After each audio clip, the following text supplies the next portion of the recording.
Welcome back to part 2 of our continued conversation of grid reliability. With me today, I have CEO General Manager Dick Johnson. Dick, thank you for being here today. Thanks for having me.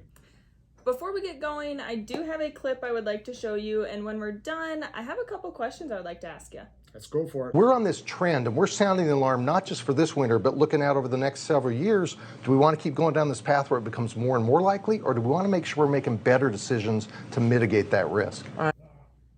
Dick, after watching our National Trade Organization CEO, Jim Matheson, what are some of the challenges that West River Electric faces?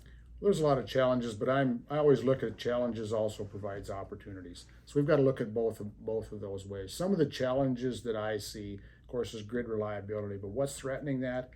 A lot of it has to do with regulations. You know, EPA has a regulation out right now that virtually shut down all coal-fired plants and would limit natural gas plants. Instead, they want to put in things like hydrogen and carbon capture systems that don't even exist now.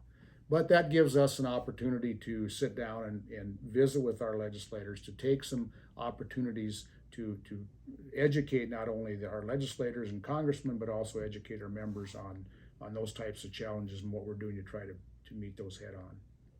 So it's apparent we're headed down a crash course. Dick, if you had it your way, what would be the ultimate solution to fix this?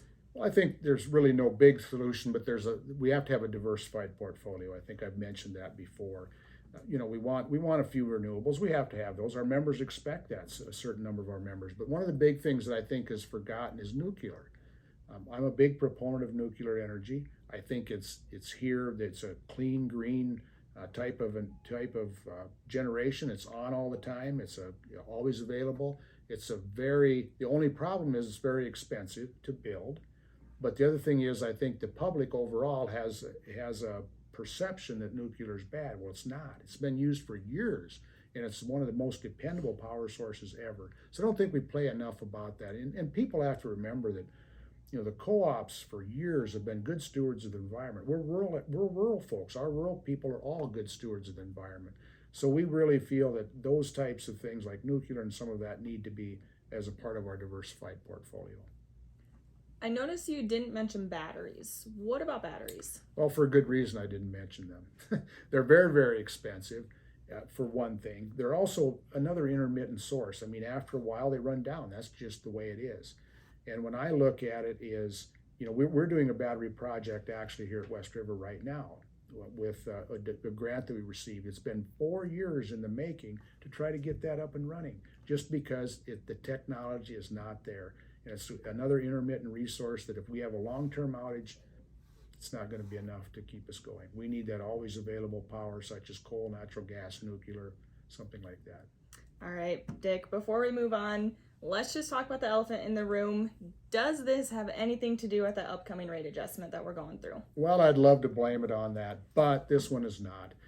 We haven't taken an adjustment since 2016. That's not a reason just to do an adjustment, but we feel we have to look at it because our material costs, transportation, labor, everything has gone through the roof.